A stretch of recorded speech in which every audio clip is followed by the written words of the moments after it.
最近蔡徐坤这个曾经的流量小生，因为宣传好友的新剧又一次冲上热搜，虽然保持了一贯的热搜体，但不得不说整体的复出之路却还是有些崎岖。虽然手里有奢侈品牌的代言，但业内对他的复出机会依旧持观望态度，似乎还在黑名单中晃悠。娱乐圈真是个神奇的地方，今天你是顶流明星，明天可能就成了过街老鼠。蔡徐坤就是个活生生的例子，前一秒还是粉丝心中的男神，后一秒就因为消失的孩子事件被全网 diss， 这不禁让人想起那句老话，名声一时难得。现在蔡徐坤想东山再起，可这条路真有那么好走吗？但说实话，蔡徐坤这次回归玩得挺高调，先是成为范思哲全球代言人，粉丝们立马买断货，销量直接断层第一，这操作不得不说有点意思。接着又在格莱美官网发布新歌，虽说只是个小众子频道，但这个噱头可是响亮。这波操作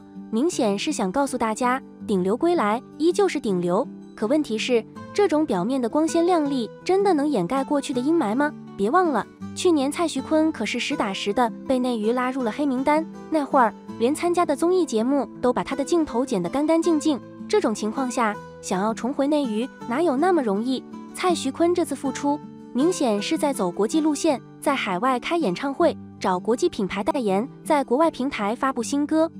这招曲线救国玩得挺溜，但是别忘了内娱这块大蛋糕，蔡徐坤现在这么操作，说白了就是想借国际影响力重新打开内娱的大门。可是娱乐圈的规则哪有那么好改？一旦被贴上劣迹艺人的标签，想要洗白可不是那么容易的事。蔡徐坤现在的操作看似风光无限，实则是在冰面上跳舞，稍有不慎就可能再次跌入冰窟。说到底，蔡徐坤现在面临的困境还是源于他自己的行为。作为公众人物，一言一行都会被放大，当初那件事处理得不好，现在想要重新赢得大众的信任和喜爱，可不是靠几个代言和新歌就能搞定的。不过话说回来，蔡徐坤的粉丝确实很给力，无论是买断货的代言产品，还是疯狂宣传的新歌，都显示出粉丝的强大购买力和行动力。这让人不禁想起那句话，粉丝的钱是最好挣的。但是仅仅依靠粉丝的力量就想重回顶流，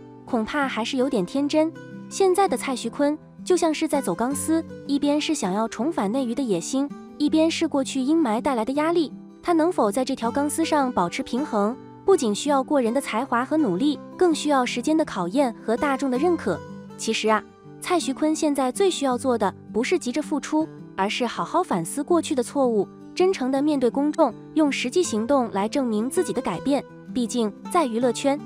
口碑和实力才是长久立足的根本。去年10月6日，在吉隆坡演唱会上，蔡徐坤高调地回应了此前跟 C 女子的事件。他说：“我也是人，我也有自己的需求。”说完之后，台下的粉丝高呼：“对，我只能说太毁三观了，蔡徐坤都这样了，居然还有人粉丝去看他的演唱会，真不知道是公司请的水军，还是真爱粉。”还是来说说蔡徐坤的高调言论吧。他说他是人，也有自己的需求，这是没有错的。每个人都有生理方面的需求，这是人性本能，我当然认同。但是有需求不代表可以乱来，更不能仗着自己明星的身份就胡作非为。既然有需求，那就好好找一个女生谈恋爱，该结婚就结婚，该生孩子就生孩子，偷偷摸摸干什么？既要维护自己的偶像形象，又要解决需求，不被曝光算他运气好，一旦曝光，那就只能塌房。蔡徐坤跟 C 女子的事情，说大不大，说小不小，毕竟两人均未婚，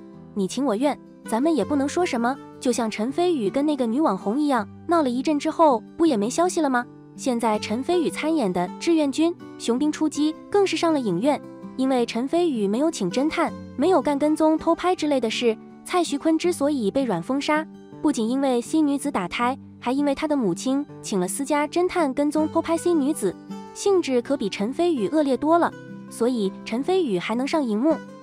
而蔡徐坤在内地连露面的机会都没有，因为他被软封杀了。像蔡徐坤这种被软封杀的明星，一般来说今后还有复出的可能，等个2-3年，当大家把他干的那些事忘得一干二净之后，他就可以通过发新歌或开演唱会的方式在内地复出。可现在他居然在演唱会上说出如此高调的言论，当真是死不悔改，冥顽不灵。就这样，还是别复出了。去年冬天，原本有消息传出蔡徐坤将参加某跨年演唱会，他甚至还主动联系了蓝台，希望能够借此机会重回大众视野。可惜啊，蓝台根本不搭理他，站队站得特别快，生怕被他给影响了。这可真是让人哭笑不得。想当年蔡徐坤红极一时的时候，蓝台可是抢着邀请他呢，蔡徐坤那边也没闲着。据说他之后又通过富婆大佬接触了一个活动，虽然这个活动没啥钱赚，但好歹有曝光啊。可惜啊，事情谈得差不多了，上面看到蔡徐坤的名字，直接不给审批，这可真是让人无语凝噎。蔡徐坤这是得罪了哪位大神啊？看着蔡徐坤一次次复出失败，粉丝们也是心急如焚，他们自我洗脑，认为蔡徐坤在安心做音乐。可实际上呢，蔡徐坤根本不舍得放弃娱乐圈的荣华富贵，他就算想退休，他妈也不同意啊。蔡妈妈一直对这个宝贝儿子寄予厚望，觉得宝贝儿子还能东山再起，他疯狂鼓励支持蔡徐坤坚持做音乐，希望他能够通过音乐重回巅峰。然而现实是残酷的，蔡徐坤封杀的这段时间虽然写了不少歌，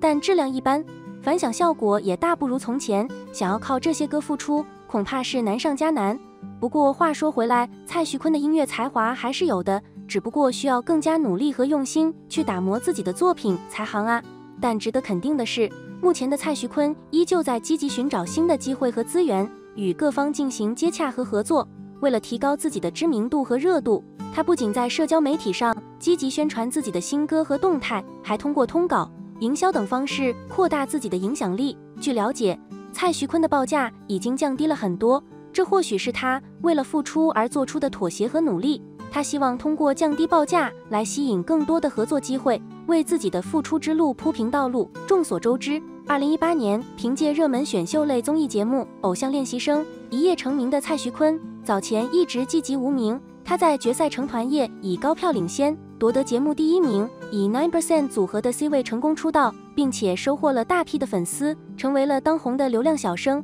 意外走红之后的蔡徐坤开始坚守底色，他不上综艺，不拍影视剧，却能凭借几首单人歌曲的发布，轻松取代了当时鹿晗第一流量小生的位置。在蔡徐坤演艺事业巅峰期，即便肖战、王一博这样的男星也有些望尘莫及，年少成名，未来可期。平步青云的蔡徐坤，其实只要保持平稳的状态，依然可以很长时间都站在顶流之列。但人红是非多，不久网络上就涌现出了各种关于蔡徐坤的恶搞视频。蔡徐坤也是一纸律师函将 B 站告上了法庭，他也因此受到了不少人的吐槽。不久后，他也发布了一些的音乐作品，其中《情人》专辑在发布之时更是超过了周杰伦最伟大的作品的热度。之后，蔡徐坤担任了《偶像练习生》的续集综艺《青春有你》的导师，还参加了《奔跑吧》的几季录制。到此为止，蔡徐坤的发展可谓是逐渐步入了正轨。之后，他也开始举办自己的个人演唱会，但就当他刚在澳门办完第一场 C 女士的传闻便被曝光了出来。2023年，一则蔡徐坤与 C 女士的负面新闻突然横空出世。当初一夜成名的蔡徐坤陨落神坛，却也是一夜之间。奔跑吧也是因为此事件延期播出，并在后续播出中剪掉了蔡徐坤的全部镜头，并且之后蔡徐坤的广州演唱会也宣布取消。之后蔡徐坤便在国内被软封杀，他在国内的活动也基本看不到了。不久后，他的新加坡演唱会如期举办，但在之后就很少有他的消息了。管不住下半身的蔡徐坤一失足成千古恨，尽管事后蔡徐坤紧急公关，以图挽回自己的良好形象，但毕竟事实胜于雄辩，接下来等待他的便是一浪高过一浪的批评声。紧接着，蔡徐坤的个人作品被下架，他的各种代言也被一一撤销。相较于杨颖直接被跑男节目组除名，蔡徐坤虽然只是遭遇了被跑男打上马赛克，但自此之后，他便处于半封杀的状态。娱乐圈的竞争就是这么残酷无情，一旦你失去了人气和资源，想要再翻身可就难了。不过话说回来，凡事都有例外，也许哪一天蔡徐坤就能遇到那个让他翻身的机会呢？毕竟在娱乐圈这个充满变数的地方，什么都有可能发生，不是吗？